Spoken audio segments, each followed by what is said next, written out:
महाराज उम्मीदवार या करेंगे प्रचार? जी हां, मध्य प्रदेश के चुनावी हलकों में यह सवाल लगातार गूंज रहा है। दरअसल विधानसभा चुनाव में भाजपा लगातार प्रयोग कर रही है। पार्टी ने केंद्रीय मंत्रियों और सांसदों को चुनाव मैदान में उतार दिया है। ऐसे में सस्पेंस ज्योतिरादित्य सिंधिया को लेकर है कि क्या महाराज चुनावी मैदान में होंगे या फिर प्रचार की कमान संभालेंगे। देखिए हमारी इस खास रिपोर्ट में। भाजपा के 3 केंद्रीय मंत्री समेत 7 सांसदों को प्रत्याशी बनाने के बाद ज्योतिरादित्य सिंधिया के भी चुनाव लड़ने की सियासी गलियारों में चर्चा हो रही है। यह चर्चा और भी गर्म हुई जब गुरुवार को भोपाल में भाजपा कोर ग्रुप की बैठक के बाद चर्चा चली कि ज्योतिरादित्य सिंधिया ने स्वयं चुनाव नहीं लड़ने की बात कही है, जिसको उनके कार्यालय ने पूरे तरीके से आधारहीन और फर्जी बता दिया। ऐसे में बीजेपी का कहना है कि पार्टी हाईकमान का जो भी आदेश होगा उसका पालन किया जाएगा।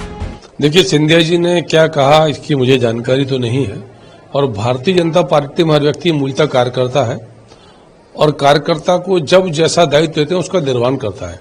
इसके पहले भी हम जानते हैं कि हमारे 3 केंद्रीय मंत्री चुनाव मैदान में, उनसे पार्टी ने कहा कि आपको चुनाव लड़ना तो मैदान में है। उसके अलावा 4 सांसद मैदान में, एक राष्ट्रीय महामंत्री मैदान में है। तो भारतीय जनता पार्टी का कार्यकर्ता मूलतः कार्यकर्ता है, समयकाल परिस्थिति के आधार पर जिसको जैसा दायित्व पार्टी देती है उसका निर्वहन करता है। विधानसभा चुनाव में सिंधिया की उम्मीदवारी की संभावना तब और बढ़ गई जब उनकी बुआ और राज्य मंत्री यशोधरा राजे सिंधिया ने घोषणा की कि वह इस बार का चुनाव नहीं लड़ेंगी।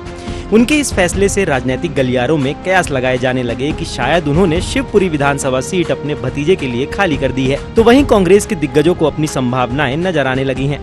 अब देखिए, पिछला लोकसभा चुनाव हार चुके सिंधिया जी अब विधानसभा चुनाव लड़ने से क्यों डर रहे हैं, इस बात का जवाब उनको देना चाहिए। और वो क्या इतने बड़े सितारे हो गए हैं कि भाजपा के नेता अगर चुनाव लड़ेंगे तो अकेले उनको कमान मिलेगी? स्टार प्रचारकों की लिस्ट आने दीजिए, सबका नाम आ जाएगा। तो वो स्वयं इतना बोझ ना लें कि वो कोई बहुत बड़े नेता हैं। सिंधिया जी अपनी हार से आशंकित हैं और इस कारण वो चुनाव से कन्नी काट रहे हैं। जबकि पहले भी ये बात आई थी कि सिंधिया जी को चुनाव लड़वाया जा सकता है, खासकर तब जब यशोधरा जी भी मना कर चुकी हैं। तो क्या ग्वालियर चंबल बिना सिंधिया जी के ही रहेगा? हो सकता है उन्हें प्रचार के लिए भी वहां ना भेजा जाए।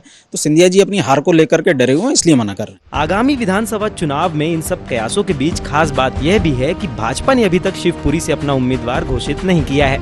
लेकिन एक तथ्य यह भी है कि सिंधिया राजघराने का अब तक का इतिहास है कि किसी पुरुष ने विधानसभा चुनाव नहीं लड़ा है।